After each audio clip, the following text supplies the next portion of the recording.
Thank you very much. Just last week, I held a press conference, and I thought that there would be no need in such a short period to speak again to the press. But things tend to move very quickly in Guyana, at least notionally, positions-wise, very slowly on the economy and in things that matter to people. But since that press conference, we have seen some very important positions taken by the government. And these positions, on the face of them, seem to advance national interests. But they are actually very, very dangerous positions for legacy, for the future of our country, and for our well-being. So we've seen Minister Trotman reporting about his trip to Norway. And the big success of that trip was them managing to maintain the $250 million that the PPP had negotiated with Norway, particularly the $80 million that was set aside for the Amila hydro power project. Now, clearly, that's not an achievement, but it is marketed as an achievement, and it is so dishonest because Trotman and his party, the AFC, when they were in opposition, sought to get not only the $80 million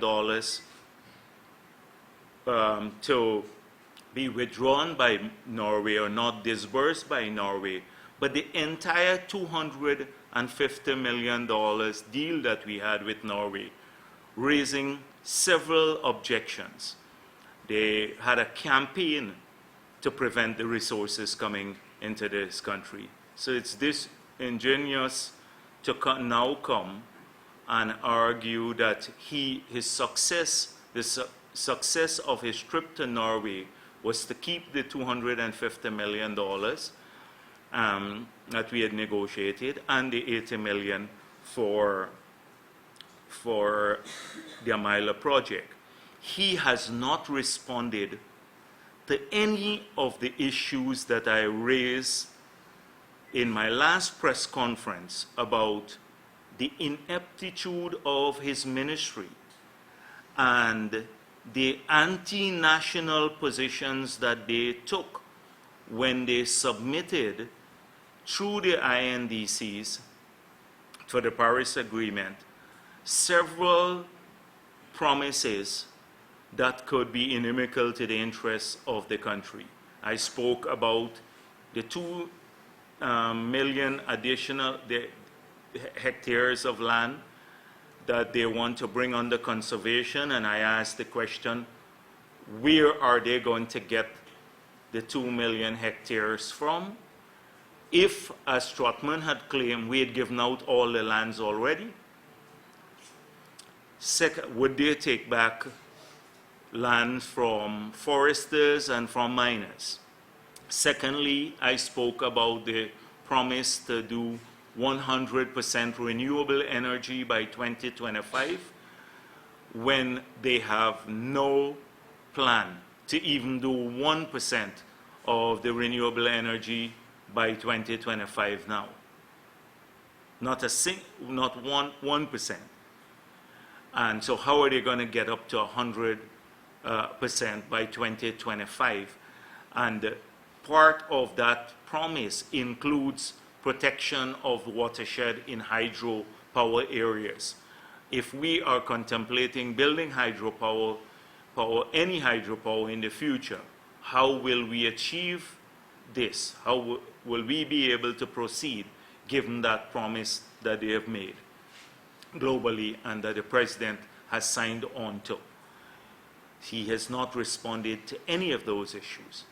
We then heard him saying that they're moving to establish the EITI, the Extractive Industry Transparency Initiative. This is something that was part of our agreement with Norway. And we were on track to implement this in a manner that recognizes the realities of this country, because companies that are subjected to the EITI will increase their administrative costs.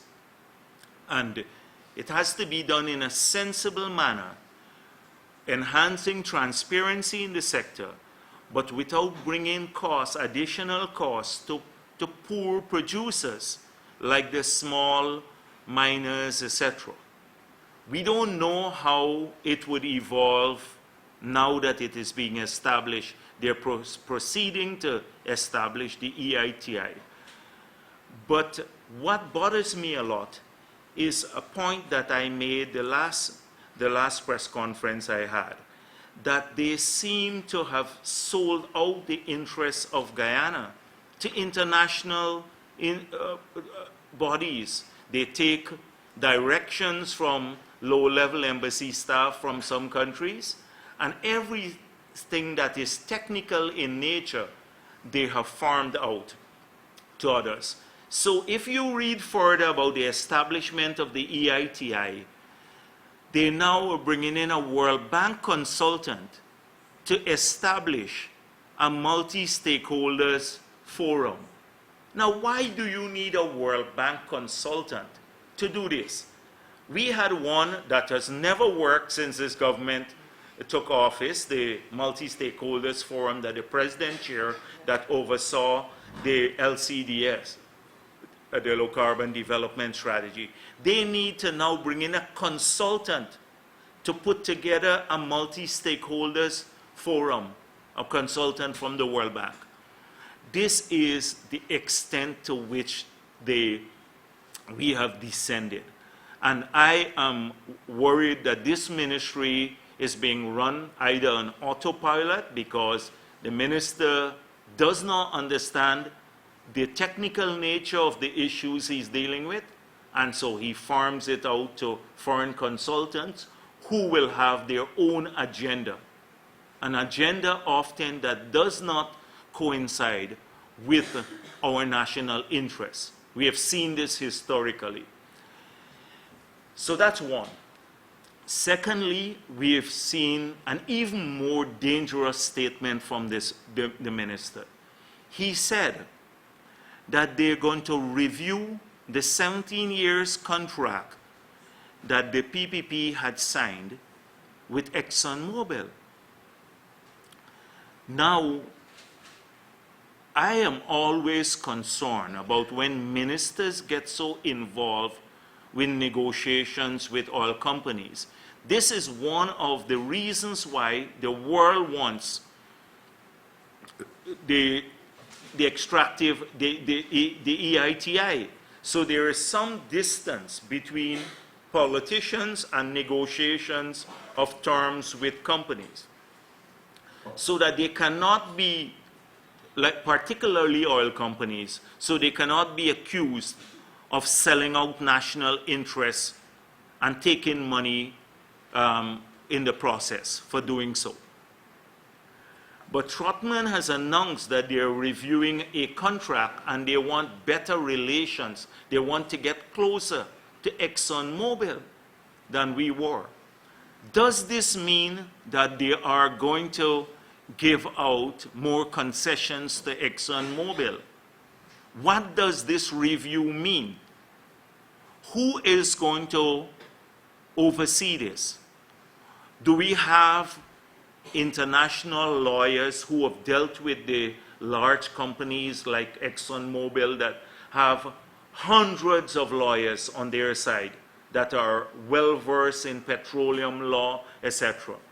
Do we have advisors that can advise us on best practices in contracts, etc. My fear is that the answer is no, that we have a mediocre minister who will pick up,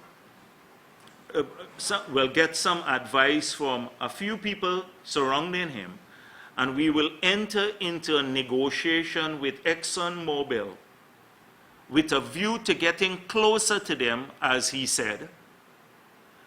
I don't know what that means. And then the country will face the consequences in the future. Let me make it clear that any bad agreement with ExxonMobil that harms our national interests, the People's Progressive Party will have to review once it gets back into power. We'll have to review it, because this would last us for generations into the future. And we cannot allow one minister who is unprepared and incompetent to sell out national interests and possibilities of billions of dollars in the future because they want to get closer to the oil company. I don't know what closer means, because he has not defined it, as I said before.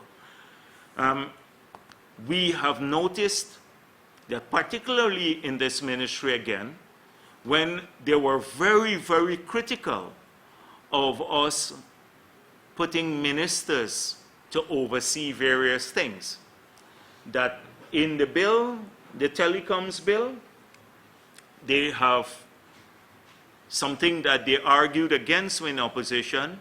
They have enhanced the role of the minister.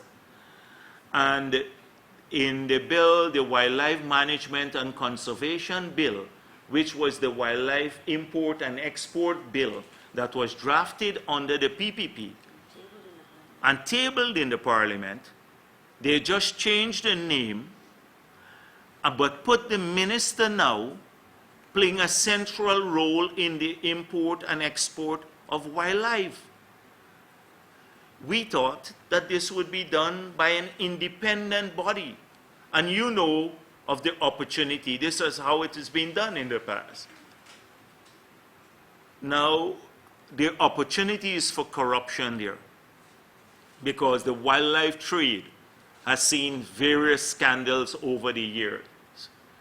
And so the role now, Trotman will now be deciding who gets the license and who doesn't get the license for export of wildlife. When this was done, and they were very, very critical in the past that ministers should not be playing this sort of role, which we agreed with. So I am very fearful that this entire thing about the green economy and about management of our natural resources seem to be moving from one issue to another, and the only pattern from one crisis to another, and the only pattern that we are seeing is incompetence. The only pattern, the only common thing in addressing all of these issues is incompetence. Pure incompetence. So that's the first issue that I wanted to deal with. The last time I came here, I spoke extensively about the president's statement that he wants the country to be run in a manner that is transparent and that his government must be accountable.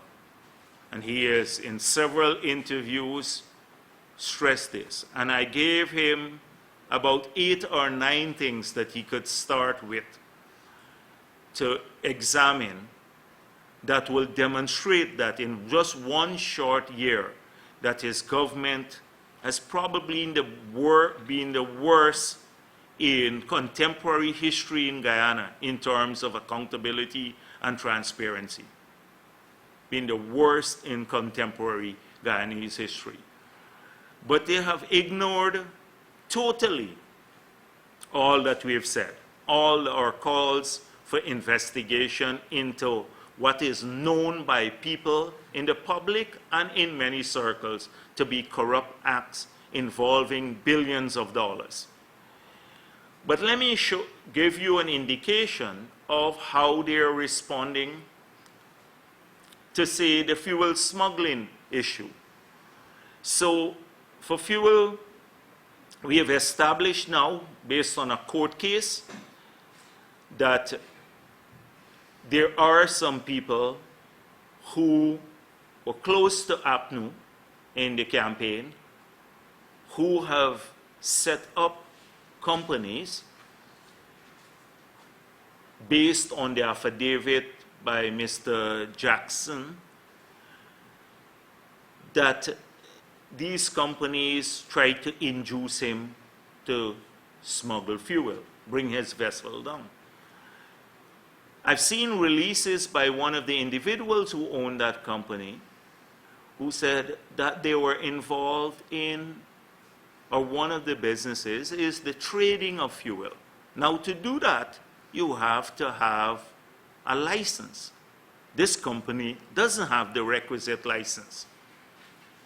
Yet, there is no investigation by the government into that. There's no investigation to the other group.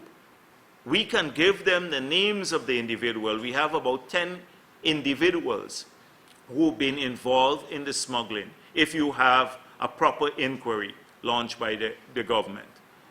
So what do? They needed a public scapegoat, so they've suddenly canceled the license of the Chinese company.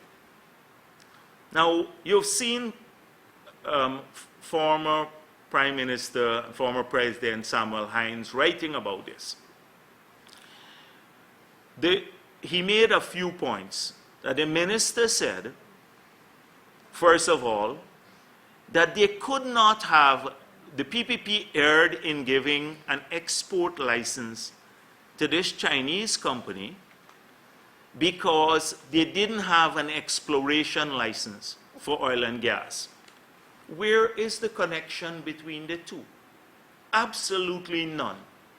The exploration for oil and gas is very separate from the activities of this company, which is a routine thing for many countries in the world. The United States of America imports fuel. It stores it, it re-exports. Many companies build storage capacity if they import at $10 a barrel or $30 a barrel, and then they store it and the price goes to $50 a barrel, then they re-export. They make money from doing that. It has nothing to do with us finding oil. This was long before we found oil and exporting oil. Nothing to do with that. Absolutely nothing. But one of the reasons for canceling this license was because they didn't have an exploration license, unconnected.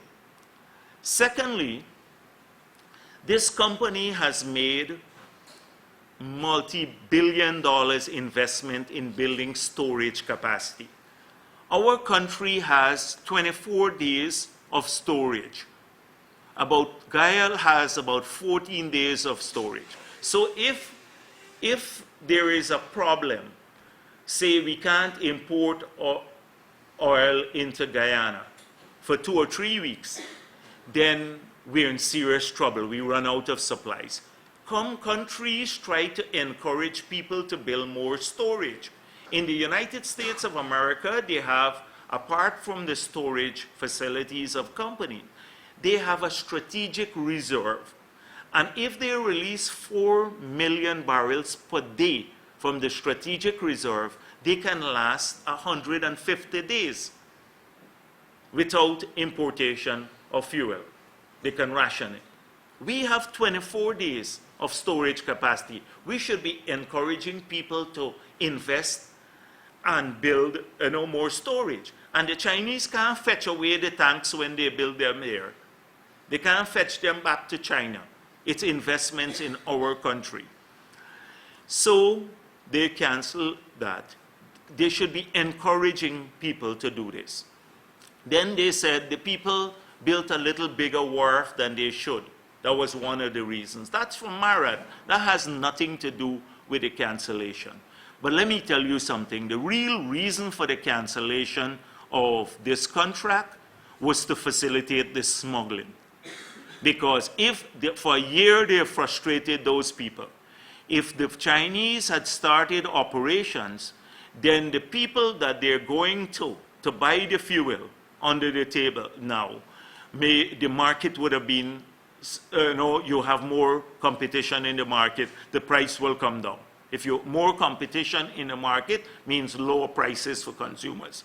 So the only reason that they have done this, because this fuel smuggling runs so high in government, that they have now canceled the Chinese because they are a competitor to the smuggled fuel. Not a competitor to Gaia, because we need that. We need lower prices. And they're doing something that is good to build more storage capacity. Now, on one hand, there is an assault on Chinese investments. I saw reported in the Miami Herald, Associated Press, that Carl Greenidge said, we're negotiating with the Brazilians to approach the Chinese government to look at the road and other infrastructure, power generation, etc., between Brazil and Guyana. This was only on the 25th of June, reported in Miami Herald. So on one hand, there is this big assault on the Chinese companies, I think because of some racism and corruption. They're ripping off the Chinese people here, asking them for money all the time. And then on the other hand, they're looking for money from the Chinese government to build the road from Brazil to Guyana and the other infrastructure. Now, we had the discussions with the Brazilians too. They're not saying that this was part of an MOU, but we have to ensure that the environmental concerns with that project, since they're talking about a green economy, that they're properly factored into the project. So on one hand, Greenidge talking about that, which I think Greenidge had a little bit more balance. He looks at both issues. And then on the other hand, you talk about this pure conservation approach, and then looking for money from the Chinese government, but on the other hand, chasing away all the Chinese investors. The Chinese ambassador now needs to say to this government, stop harassing the Chinese investors.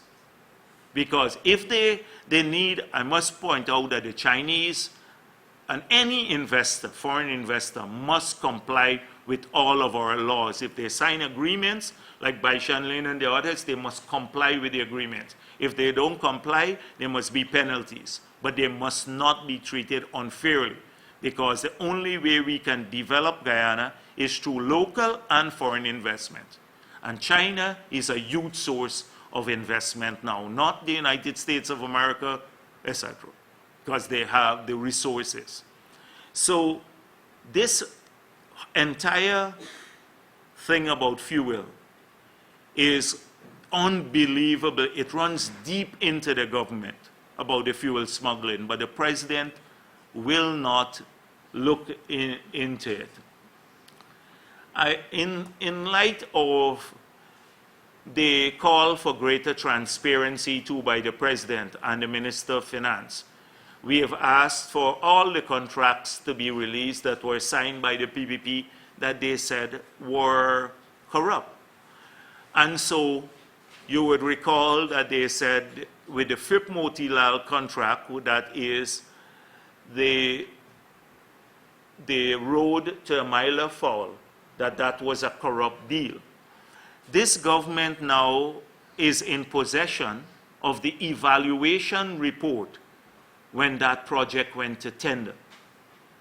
Will they now release the evaluation report for the Myla Road to the media and to the public? I hope that you members of the media will call for the release of the evaluation report for the road to the Myla Fall, how they came up with the recommendation to recommend to Cabinet that Trip Motilal got the contract, in light of the need for greater transparency, and since they had claimed that this was a corrupt contract.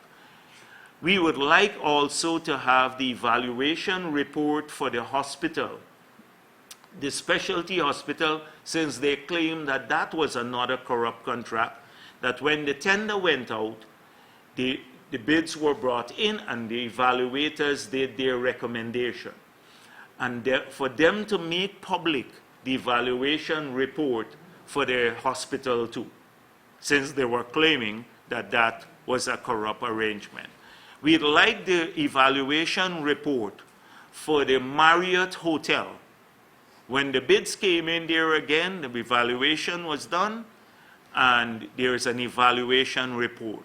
We'd like that report to be made public, in light of the fact that this government, which claimed that it was a corrupt deal, have now decided to expand the facility to put in the casino, because the casino has not been built. So we'd like the evaluation report done. And since they said that the new GPC that we were single sourcing now, they have available to them the pre-qualification evaluation, which went through a public process for companies supplying drugs, released the pre-qualification to report, the evaluation report for that too. So I will, if this government is so transparent as it has claimed, and all of these contracts were corrupt, then it should have an interest, because the public and the media will now see that, oh, these are, look at what they did. They altered the evaluation to suit people, etc. They can make that judgment. So the only way they can do that is if they release the reports, and they have them now. Why they're not doing this? Apart from my call once again to publish the audits along with the response from people. So we've seen a lot of talk about transparency, a lot of talk about fighting corruption, but nothing. Now, I was pleased that the president went to City Hall. The last 2 times I went to City Hall, we gave them hundreds of millions of dollars from the central government. Listen to the City Hall. We didn't go over and give a lecture. We gave hundreds of millions of dollars from the City Hall to City Hall. But you had City Hall, as for the past 50 years, controlled by APNU. It's always been controlled by APNU.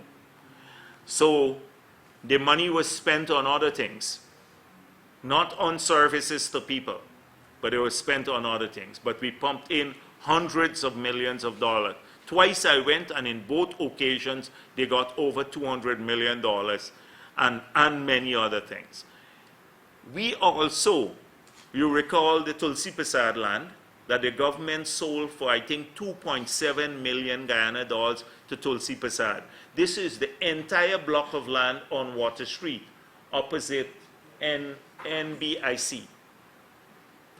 And when we acquired it to put the vendors there, Tulsi Prasad went to court, and we ended up having from the central government to pay, I think, over $300 million to Tulsi Prasad for land that the government had sold, the APNU government, PNC at that time, for $2.7 million, or 3.7, somewhere at that. We ended up paying 100 times more nearly. And then we took that land from the central government and we handed it to the city council and said, here, you have a piece of land in a prime area, put in the vendors there. Our approach was different. We did things in reality. We didn't go just like the president and say, accommodate the vendors. He could have told City Hall this a long time ago. City Hall is controlled by APNU, and the government is controlled by APNU. He could have said, back off from the vendors. Clean up the place, but don't take away people's income. Could have said that to them. He could have said in his speech, this meter arrangement, I want it to stop. It's a corrupt act. It is a corrupt act. I want it to stop, not to get something What is the minister reviewing it for? What is he reviewing it for corrupt? How long does it take to review a contract like this? The premise of the contract is not one about contract details. It is about how the contract, how they got there in the first place. So that is pretty clear. There was no public tendering. There's no discussion at the council. The contract shouldn't have even been signed. So why are you talking about reviewing contract? You should say this contract was corruptly done and therefore we're going to block it. The minister has the powers to do that. And he could say to City Hall, I want to see your spending for the last year, since I've been president for the last year, and how much of the 800 million you spent, how many tenders, public tenders were done, and who got the contracts. And you will see, as I said before, people were handpicked and given contracts worth $30 million, $50 million, etc. No public tender. It is chaos and free for all at City Council. But I suspect, as I said the last time, that the people are doing this at City Hall because they're looking to the central government and saying, if you can do it in Durban Park, or not Durban Park? Yeah, Durban Park. If you can do that there, if you can do that with the fuel, the importation of fuel, give one man a single source, $420 million contract. If you can negotiate a $60 billion deal and not tell the public that will cost the Treasury $60 billion through the whole DDL affair, when it's our turn to do the same thing too. No moral authority. And so all of this points to several directions. Now, I've heard the concessions that were routinely given out through Go Invest, and maybe you should check this, have been suspended. That Dominic Gaskin now is reviewing these things. Now, I had warned in Parliament that ministers, we sought to take ministers away from the administration of duty-free concessions. So Go Invest, a technical body, you will apply to it, they will make a recommendation to GRA, and then GRA will approve it. And it goes to the individual. Ministers don't have a role in it, except in rare circumstances when they had to sign these agreements. In this case now, suddenly we hear Dominic Gaskin is reviewing all concessions, and that people's concessions for duty-free are suspended, even existing companies. What is Dominic Gaskin's role in all of this review of concession? This is a politician. He shouldn't be doing it. It should be done by Go Invest or someone else. But the president himself says Dominic Gaskin is doing this. And we've just heard from him, don't expect any plan in the near future. It's going to take a long time. The LCDS, he said, not the LCDS, the National Development Strategy took a while to implement. We had a plan before that, though. The plan, we didn't wait on the National Development Strategy. When we got into office, we said there are 5 elements to the things we have to focus on. 1, macroeconomic stability, getting rid of the debt, cutting the fiscal deficit, bringing the balance of payment deficit into equilibrium, getting interest rates down because it was a disincentive to the private sector. It was 35%. Getting inflation down. That was the first. Secondly, improving infrastructure. Physical infrastructure, social infrastructure, and the architecture, that is legislative infrastructure for business development. That was a second thrust of the government. A strong focus on reorienting the budget, taking money from foreign affairs, the presidency, the army, and putting it into education and health. The first week the PPP got into office, these were the broad thrust of our policies. The 4th element was ensuring that the constitutional bodies, the rights of people were protected, Parliament, the Constitution, separation of powers, etc. We had clarity. We didn't wait for the National Development Strategy to be developed. That was an ongoing process. We had clarity about where we want to go. There is no clarity now. Absolutely no clarity where we're going. And this is a huge concern because we're drifting every single day, and it's not good for the country.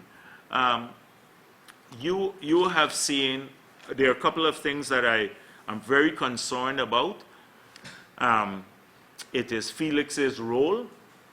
You know, I have publicly mentioned this, that why would you take a tiny department in a ministry and assign a minister to that department and then bring that minister under the office of the president? Why would you want to do this? And given the nature of the PNC from the past, which is being documented by international organizations and everyone, one of the mechanisms for cheating at elections in the past was control of the GRO and who got birth certificates, etc., so that they could vote at election time. Felix said we've imported some 300,000 forms in the budget debate. My fear, from what we've been hearing, is there is a project to give like 10,000 persons, because you never know. They could give them the birth certificates and then have them register. These are underage people to vote at the next elections. Produce fictitious birth certificates, have these people registered, because once they get the birth certificates, GCOM, the damage is done. GCOM will have to register them and then have them vote at the next elections. Now, we are looking into this matter.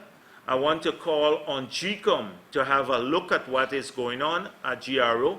I heard Felix has just recommended that an ex-soldier run the GRO. And so once that department is compromised, it's not only going to affect elections in the future, but it would affect the quality of our documentation, from passports to visas, etc. And this is why the international community has to pay attention to what is going on in that department. In fact, we are going to call for an audit of the department, but if it's well hidden. And so I want to urge anyone who is in there and has started to see the attempt to move staff around to be very vigilant. We will announce a number soon that people can call in information to this number, because we need to watch what's going on in that department. Maybe I'll just end there and open the floor for questions. Thank you very much. The floor is now open. Who would like to go first? As usual, please identify yourself and your agency before you ask your question. And if you feel I can use just clarity, Mrs. Garvey, yourself, Yeah. visited City Hall on 2 occasions, it was? Yeah. And we gave somebody, was this money given to the then Ministry of Local Government or the City Hall? The City Hall. We talk about reviewing any new arrangement, new agreements or this government signs with ExxonMobil. Instead of waiting until we get back into power, what avenues are available through the National Assembly for bringing the government into custody? Well, this is something that we wish we had the cooperation of the government on, but they have been so delinquent, so reluctant to give information in the National Assembly. Just the information on the 71 persons who were released by the president, they're treating this as state secret. all of the agreements that they have signed and that were signed by us that they said they would table, they have not done that yet. So we will fight in the National Assembly to see what kind of agreement they sign or they plan on signing. But my fear is that the damage will already been done. If they sign on to the agreement, the National Assembly cannot change those agreements if they sign on to them.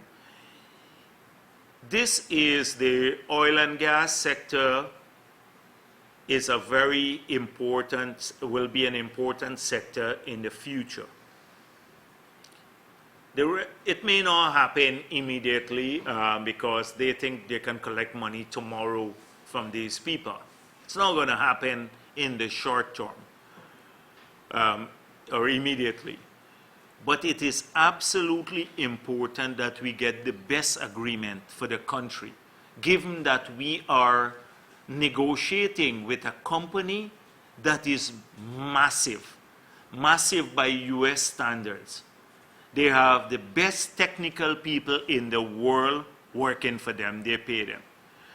And we have a duty to ensure that the contracts we sign, long before they're signed, that they are available to the public, they withstand scrutiny. The contracts we signed were consistent with the law at that time, the Petroleum Act.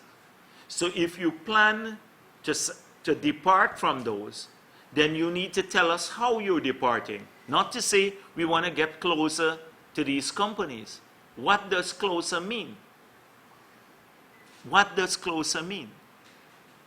And my fear is that neither the minister nor in the ministry do we have that. The government should hire the best lawyers in the world to ensure that we engage. Get some advisors who have dealt with this sector. Ask a country like Norway, etc., and the others to sit at the negotiating table with them when we deal with ExxonMobil, so that we get the best deal. We don't want to be vindictive, because when we see this as having to live with the consequences in the future too. A PPP government in the future will have to live with the consequences of bad agreements made now. And that is why we're interested in proper arrangements being made. That's why we're raising the DDL matter. Because when the court cases start coming and the courts rule in favor of people and award them a $50 billion settlement, say Banks DIH or someone else, who do you think will have to bear the burden in the future? Not just taxpayers. This may not happen next year or the following year, but could very well happen with a PPP government in office, and to have to meet liabilities of $50 billion. That's why we're interested in talking about them now, so that these bad agreements are not done. And by the way, we have seen the firing of some people from DDL. And the reasons given, from the GRA, sorry. And the reasons given by the chairman of the board are that there is a revenue shortfall, and secondly, that people don't, they have poor working conditions. So, but the main thing is revenue shortfall. So how do you fire the human resources, the manager of the human resources management division for revenue shortfall? And then the other person who is heading customs will retire in any case in August. He will retire in any case in August. So why fire him now?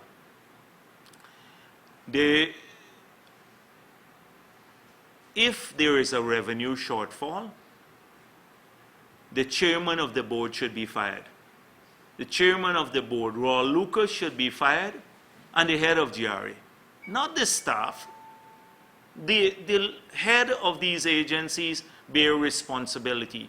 And in fact, Raul Lucas should be fired for the agreement that they made that they're unwilling to talk about. You imagine you expose the revenue agencies to a $60 billion liability, and you're arguing that we had a shortfall of a couple $100 million and you should fire the staff. These are the ones to be fired. But it's quite strange too that I didn't want to talk about the third one, but that the two persons who fired are Indo-Guyanese too. It's quite strange. Are they responsible for the shortfall?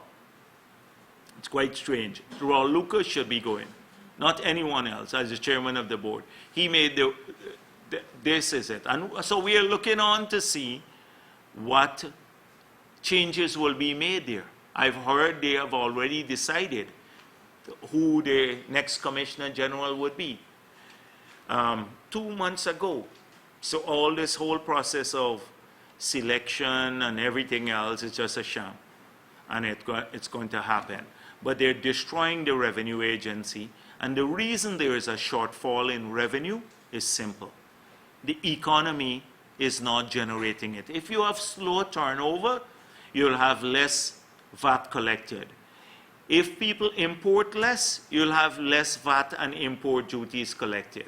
That is a simple thing.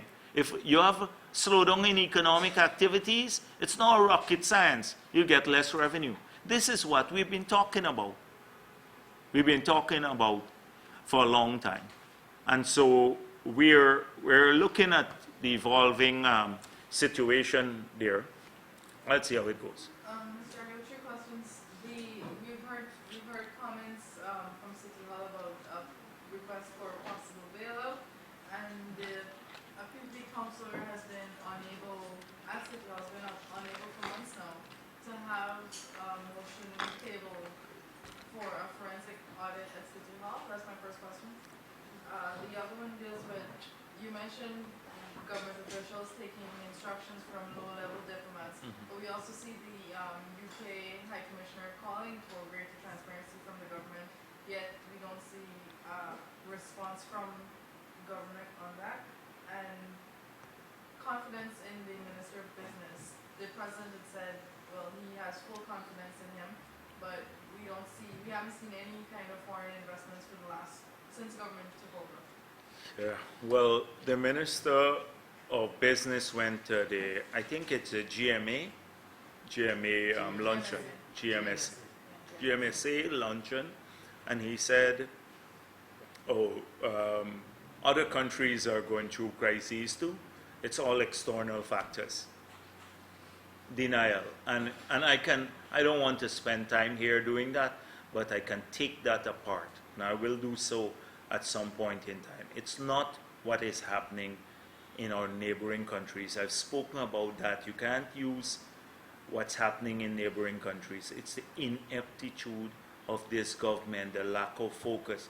If you tell people, we don't know where we're going as yet, you have to wait for over a year.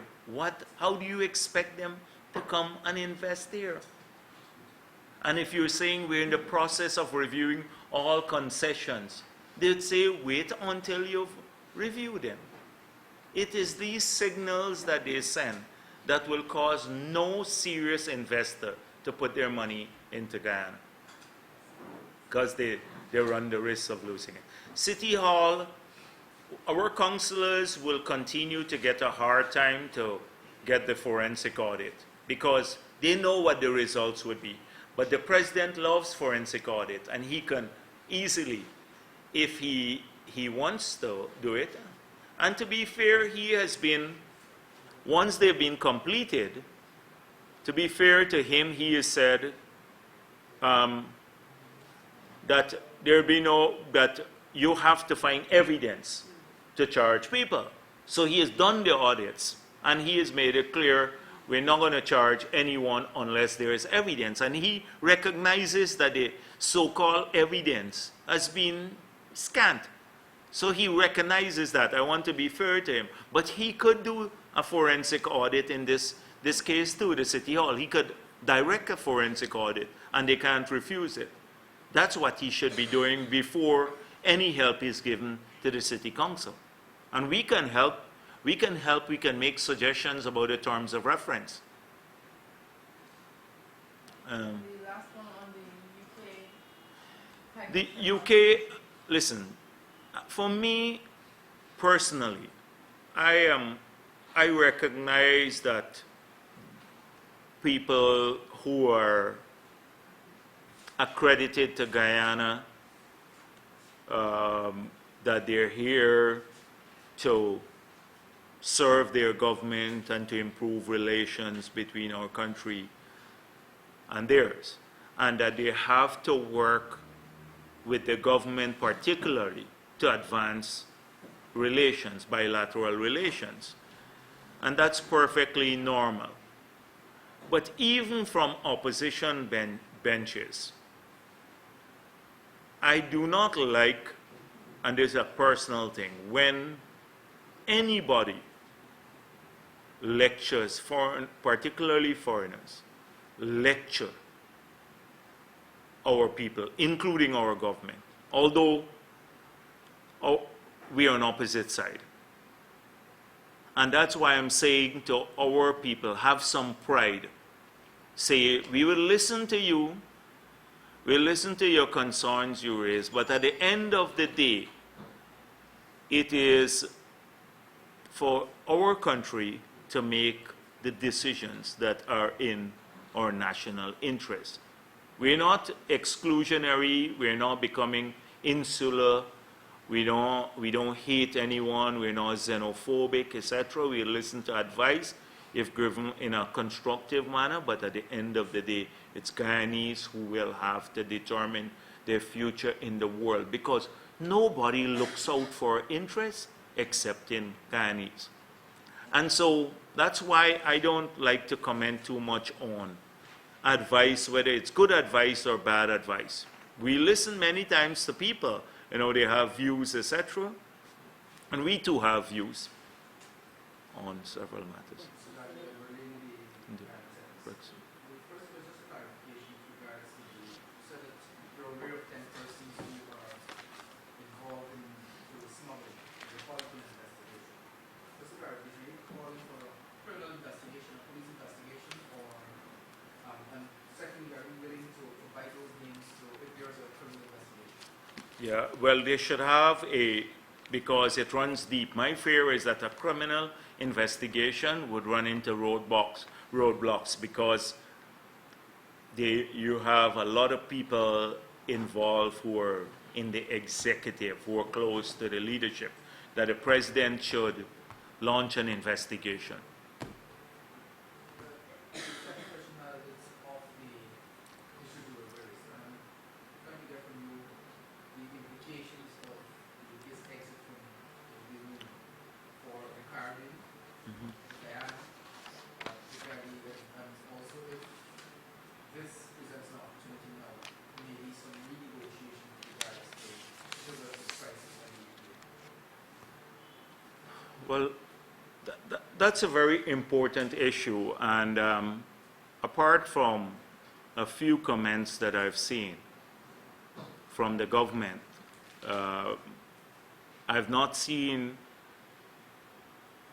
a strong position that has the stamp of the entire government being released to the public.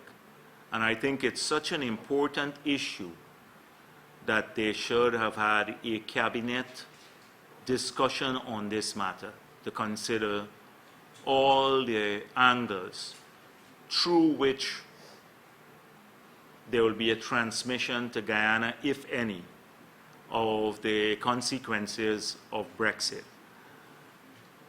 And then inform our public about what to expect. And of course, having done that, it will also inform our national economic policy making, having considered all the consequences. But I'm not sure that the government has done that as yet. I don't know what they're waiting for, but I've seen one comment so far from Carl Greenidge saying that it may not have major consequences. I disagree. First of all, let us examine the consequences for the United Kingdom itself. So we have seen, since the exit vote succeeded, several short-term problems within the UK. We have seen the pound drop from 150, like the US dollars, to 130, one of the lowest ever in a long period. We have seen the FTSE, both 100 and the FTSE 250, losing significant value, market capitalization. We have, those are the two almost immediate consequences to the UK. We have seen that. Those are economic consequences. The markets have recovered slightly, but I guess that will be the major, or those two channels would be the major way through the stock exchange and the currency markets, that the UK will be affected in the short term in the economic sense. In the political sense, because Scotland and Ireland both voted to remain in the European Union, Wales voted to leave.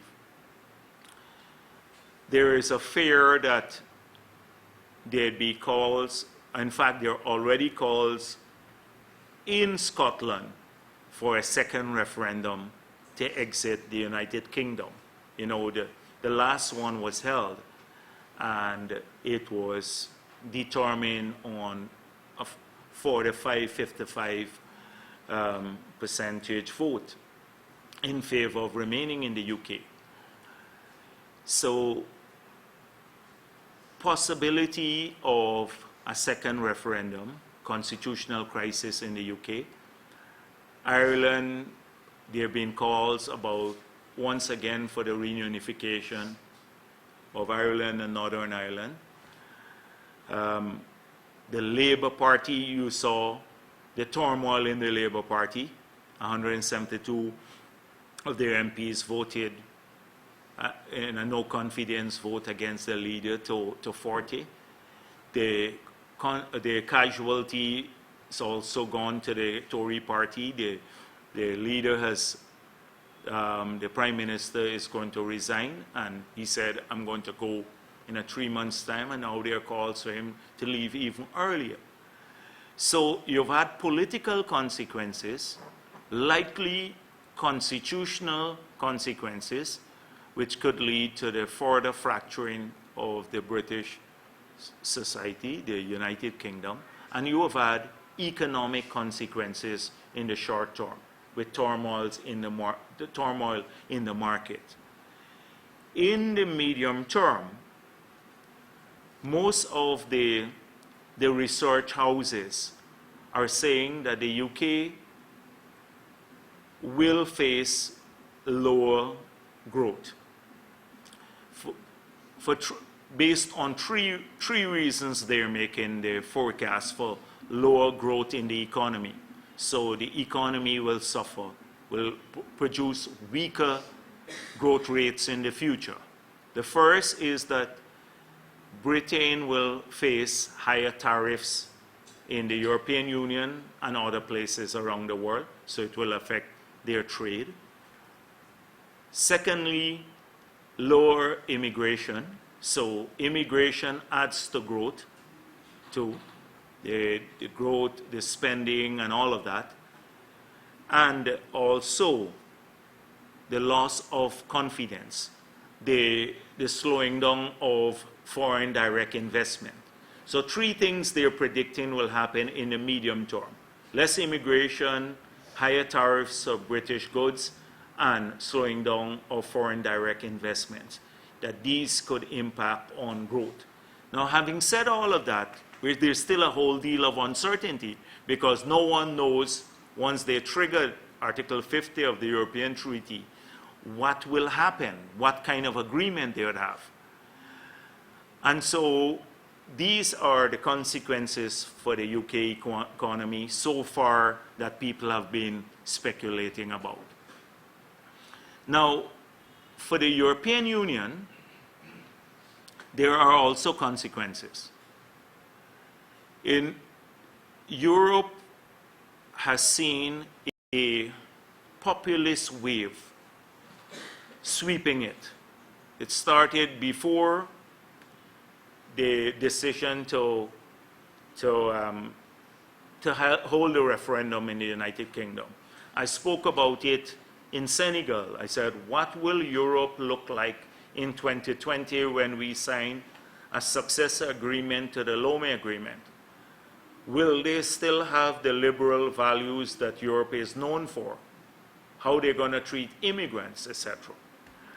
And so this decision here, the success of this decision, particularly if the short-term consequences, as we've already seen, the markets are rebounding, etc., are not so severe, it will give impetus to the extreme parties, the extremist parties, the populist parties in many other countries that have already started calling for their own referendum.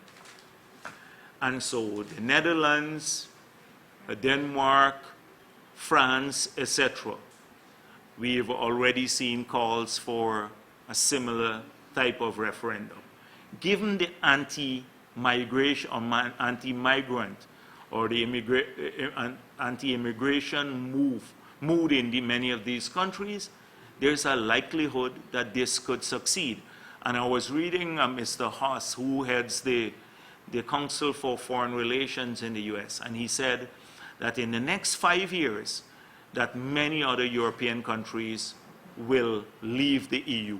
That is the projection from the president of the American-based Council for Foreign Relations. So there is a fear that this could lead to the splintering of the European Union.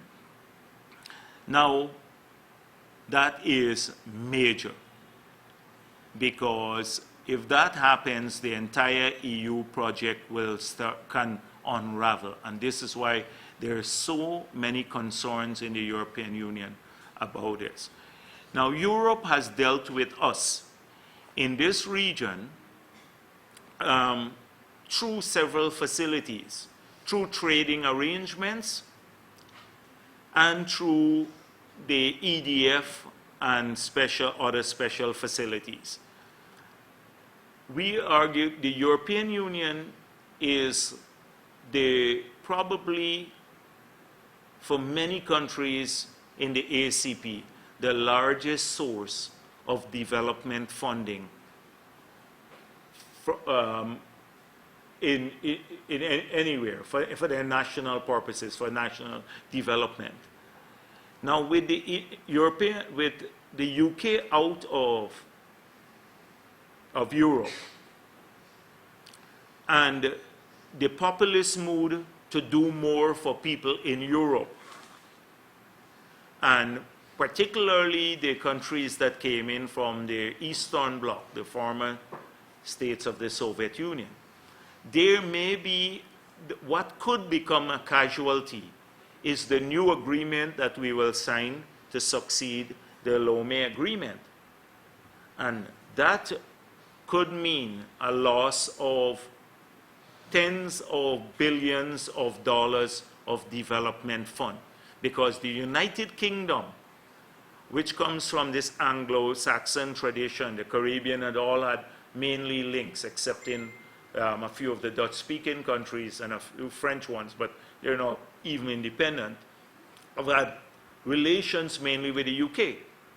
And so the UK tends to champion a lot of their causes, or tended, in the European Union.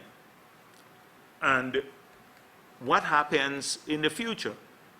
How will this affect, and I think it will affect significantly the agreement that we will conclude in the future with Europe.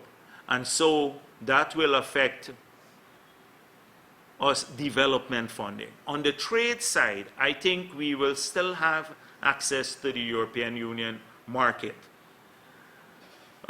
because that will not change.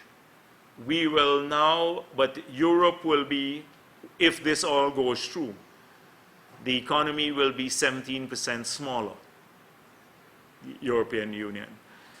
But will we now have access to the UK on a preferential basis?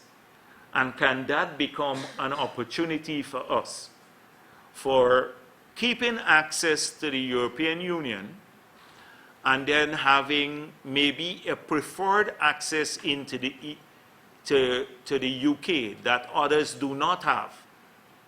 Because like the EBA is a European-wide initiative, the Everything But Arms initiative that gives all the LDCs tariff-free access to the European markets. But if the UK exits the European Union, will they continue to extend that facility to all LDCs, or are they going to be negotiating a special arrangement with some of these countries? Now, some of our competition for sugar and stuff like that come from the other LDCs. So can we see this as an opportunity?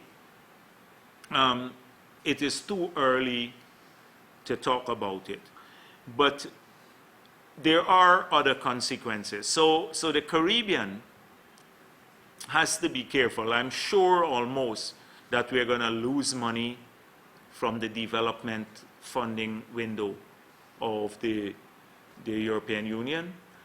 The trade, the jury is still out in that regard. How about the rest of the world?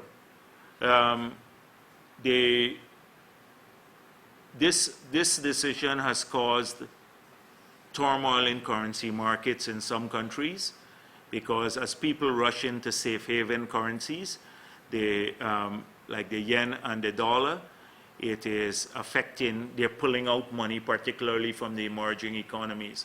So Indonesia, Malaysia have seen that trend, their weakening of their currency. Once that happens, the debt denominated in US dollars will also become more expensive to service from those countries. So if you have US dollar denominated debt and the US dollar is stronger, then it becomes more burdensome to service that debt.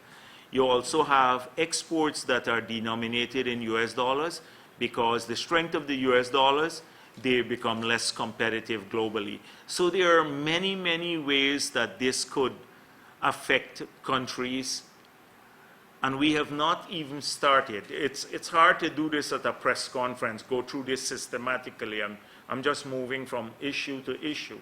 But to go through it systematically, to see all the channels, and then to look at the advantages and the disadvantages. So yes, property prices will fall in the UK. It's cheaper for you to go as a tourist to the UK now because their pound is weak.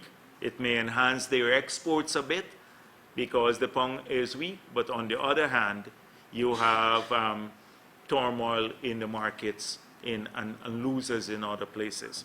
So the jury is still out on this. It's too early. We don't know what the nature of the agreement that will replace the single legal framework that spans all the European Union countries now. We don't know what will replace this in the negotiations and what Britain's trading regime will be in the future. And so what I'm saying is just all more speculative at this time, based on what we have seen in the markets.